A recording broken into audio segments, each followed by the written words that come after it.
ladies should, at the point of proposal, be able to ask when, right before she says yes. When do you want to get married to me? And then the guy should be able to give a time, say in 3 months, in 6 months, I'll get married to you. Hi guys, welcome to my YouTube channel. I am super excited to do this again today.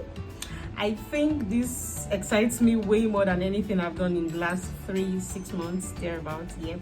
If you're new to this channel, thank you so much for stopping by. It's such a huge pleasure to have you on my channel. Please do well to like this video, subscribe to my channel, and I would love to engage you in the comments section. I would really love that. For all my returning subscribers, what's up gang? What's up gang?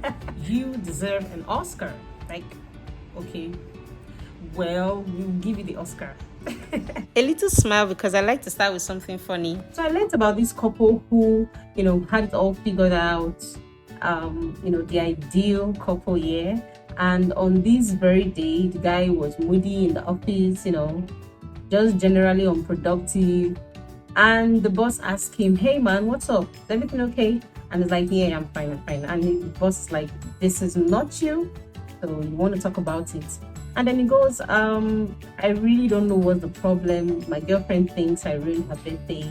I mean, how could I have done that? I didn't even know it was her birthday, so how could I have ruined it?" And then the boss says, "You know what? I have an assignment for you. Go find out how you ruined her birthday, and when you're done, you return back to the office. You're fired."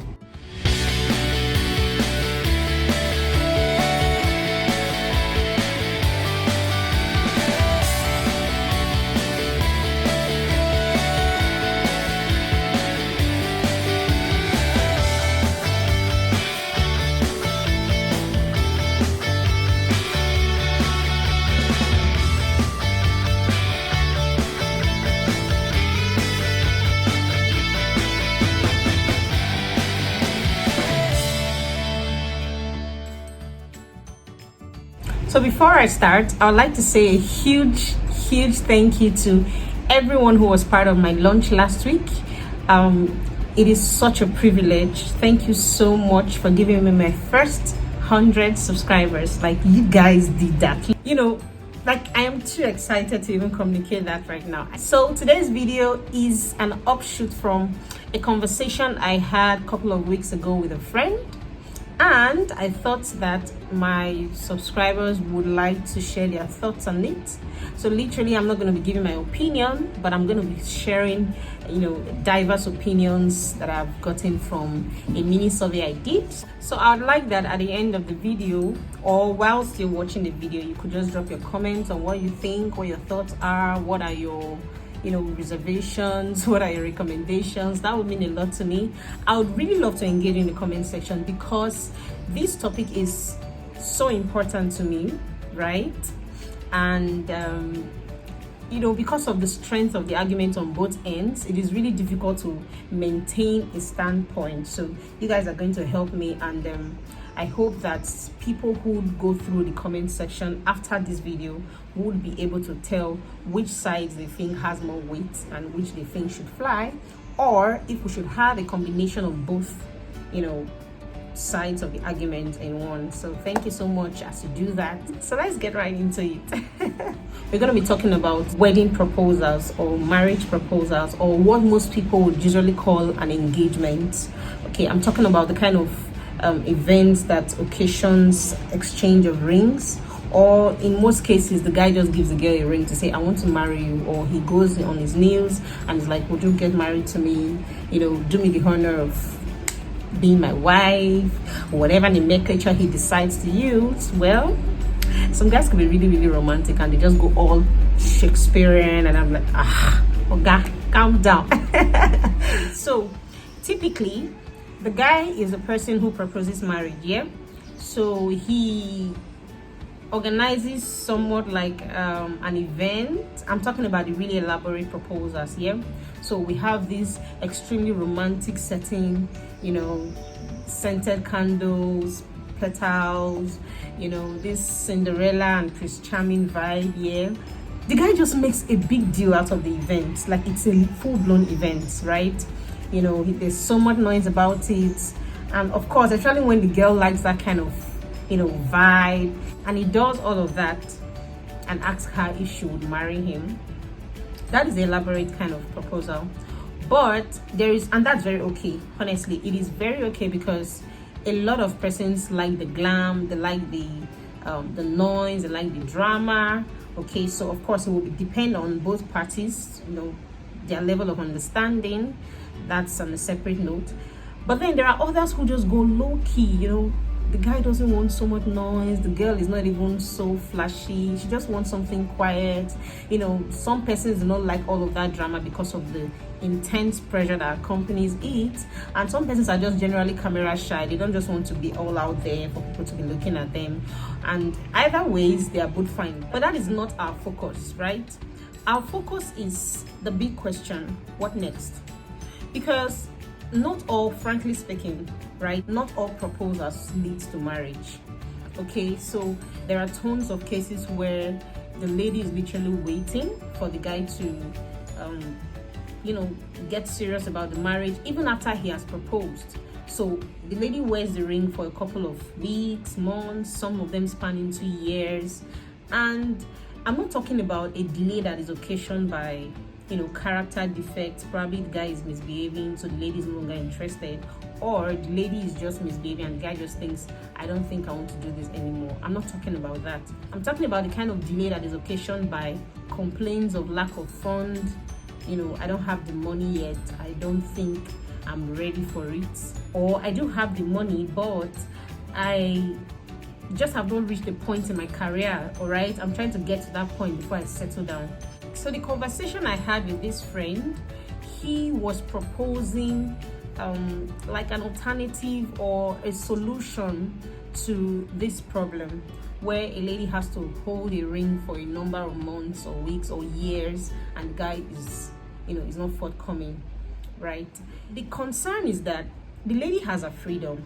She could decide to walk away from the relationship, to say, I'm not doing this anymore, the delay is too much for me to handle. But in very many instances, the lady is scared of society backlash, because when she says I'm leaving, the first question becomes why, and then she says, oh, the guy is delaying, he hasn't come for my hand in marriage, my parents are pressuring me, society is pressuring me, I cannot wait any longer.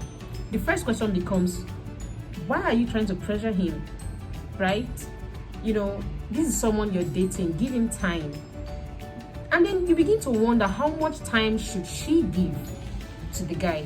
At what point should it be generally accepted that she has given so much time? And so she may be scared to walk away. She may not even have the perfect answer. Or even if she does walk away, she may have to face the whole conversation around she wasn't patient enough and all of that. So what this friend was trying to propose, or was trying to make us see or look at, was a situation where the lady is able to walk away and everybody understands that she had to walk away. She doesn't face any backlash, right? It becomes a public acceptance so that she can feel more comfortable, to walk away without anybody asking her too many questions.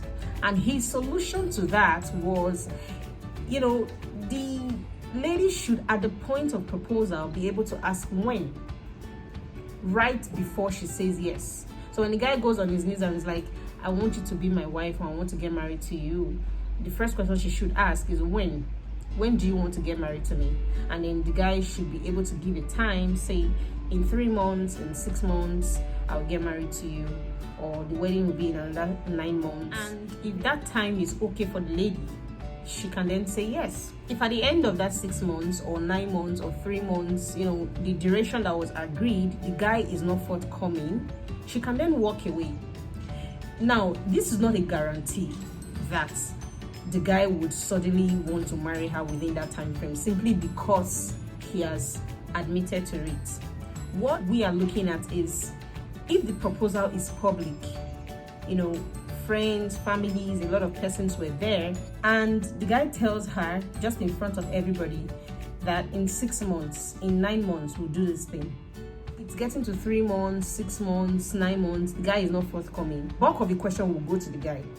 You said you were going to marry this guy in 6 months. What's the problem? Okay, so first of all, the pressure is not coming from the girl alone. Every other person is asking the guy the same question: when are you getting married to this girl? Right? And if she decides to walk away, people are not asking her, why do you walk away? Because everybody was a witness to the timeline that the guy gave.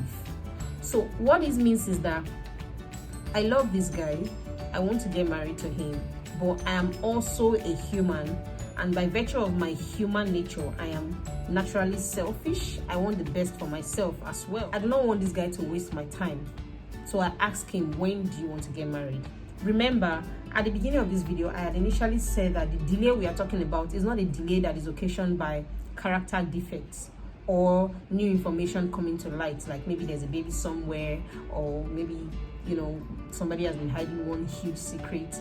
No, I'm talking about a delay that is occasioned by a guy saying he doesn't have money, or he doesn't have the resources, or he has not gotten to a point in his career, right? Not that the lady is not somebody he wants to marry. Why is there a need for timeline? Why should the girl ask when? You know, you ask when, the guy gives you time, you know, at the end of the time he doesn't keep up or he's making excuses. What's in it for you really? Even if you walk away, you know, that time is wasted, right? So we introduce the conversation of compensation. What that means is both parties should contribute a certain amount of money and give it to a third party. The third party holds the money in trust for them, right? So whichever party is coming up with the excuses of I'm not ready or I do not have the financial capacity should bear the responsibility of losing that money to the other party. So at the end of that period, if the guy is not forthcoming and the girl decides to walk away, she's compensated. Now, when you bring in compensation into conversations like this, there is always the legalistic side to it, to say it's a relationship, for crying out loud. This whole thing is too formal. It takes away the ability to use your emotions. You know, it puts people under unnecessary, pressure. It makes you think with your head too much. This whole conversation also stems from the argument that a guy should naturally not come to a lady or propose to a lady if he's not ready for marriage. You know, if you do not have the resources, which is to become the problem why eventually there is a conversation around having compensation, you know, asking for when, you know, to prevent all of that drama, a guy should normally not propose to a girl if he is not ready, if he doesn't have the financial capacity, or he has not gotten to a point in his career where he's comfortable to get married. Okay. Now, this is the point where it gets interesting. The downside to this conversation, like I have stated earlier, is the formalistic nature of a relationship. What that means is, if we begin to introduce compensation, you know, timelines, first of all, there's unnecessary pressure in the relationship, right? There's so much pressure for both parties to get married within that time, especially when there's money at stake. There's a risk of getting married even when you don't even like the person at all, or even when things have changed, emotions have changed, feelings have changed between you and that person. You just want to get married to the person, probably because the money you have staked is so high, you don't want to lose it.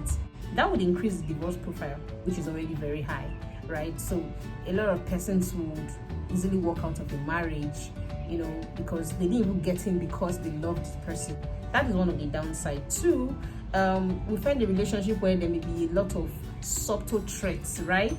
So the guy can't make a decision anymore, even if he wants to really get to a point in his career, and the woman would have easily understood. But because this is already a clause that is existing, she may not want to understand that point anymore. So what is my take in all of this? I personally do not think there is a need for any sort of compensation, right? Because the whole idea of compensation is just too formal, right? Also because relationships are personal, okay?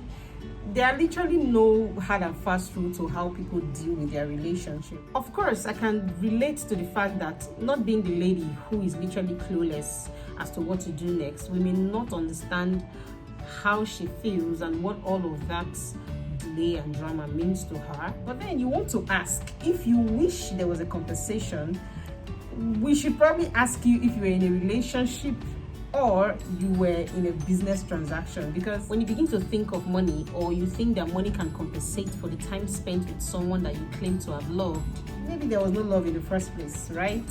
So I do not think that there is any need for the introduction of compensation into relationships. If the guy, for some weird reasons, is no longer comfortable, right, with getting married to you, or is making so many excuses, I think you should walk away, right? Ladies should begin to learn how to be more strong, or to develop a thicker skin to societal pressure, backlash, or whatever. I mean, many people have walked out of relationship, nobody's died. There are people who are weak, they may not be able to walk away well. If you are weak enough to stay in the relationship, I don't know, is the money going to strengthen you? Like, okay, so those are the issues, those are the questions. Of course, we can go ahead to admonish guys to say, don't even bother to ask again to marry you if you do not have the resources. And for the ladies, I mean, these are conversations that should not even be made public. That's what I think. The question of when should not be a public question. The question of when should have long come before the proposal. Like, I don't know how a guy proposes to a girl when both parties do not even have a time they want to get married. These are pre-proposal stages, yeah? You ask all of these questions. You guys hold conversations about it. When are we settling down? When are we getting married? If the guy proposes to you in your room, when both of you are together in a private space, you can easily ask when and all of that. But when it is public and you ask when, that when is somehow, right? It doesn't favor the guy at all. Okay, so I'm not even sure. Now, this is my confusion. I'm not even sure if asking when publicly, would be offensive to the guy. How would he take it? Right? Imagine if the guy has not seen a video like this, or he has not heard about this kind of conversation before. Maybe a guy just proposes to a girl tomorrow morning, and suddenly the girl asks when. The guy is going to be like, okay, I didn't see this coming. And imagine if the proposal was like this grand proposal. What's the guy going to say? He probably would just give any time. I think the whole idea of asking for a timeline is just an attempt to be controversial, or I don't know, but I don't think it's realistic, honestly. But let me know what you think, because I'm really curious. The person who I spoke with, or who we had this conversation, was really, and funny enough, because he was a guy, I didn't even have all of the details to begin to share with him, because as a guy, he was the one who was pained, right? So I was wondering that, if this was a girl talking now, I could easily say, hey, calm down, don't be like that. Relationships do not have rules guiding them. Just do what works for you and all of that. But because it's a guy and the conversation does not favor guys, I was wondering why a guy was bringing it up, right? So I want to know what you think. If the proposal is public, do you think she should ask when? Would it be, do you think it is offensive if she asks when, for example, and the guy says in another 1 year, and auntie wants to get married in another 3-6 months? Should she then say no? Should there be a negotiation at the point where the guy is still on his knees with the ring? The guy says 1 year and she's like, no, 6 months. And the guy's like, okay, we'll do 9 months. I was like, 7 months. And the guy was like, okay, no problem. And then he puts the ring. I'm like, oh, what a weird proposal. So I think it's a really exciting topic. I think we should look at it. I think we should talk more about it. And, just get to know what people think about the conversation. So let me know what you think. Should there be timelines? Should there be compensation? I know for the aspect of compensation, the ladies would really want that. But then, come on, compensation feels like a business. And I don't think that's what you're into, right? I hope I'm right though, because... So guys, thank you so much for staying up to this time. Like, did you watch this video to the end?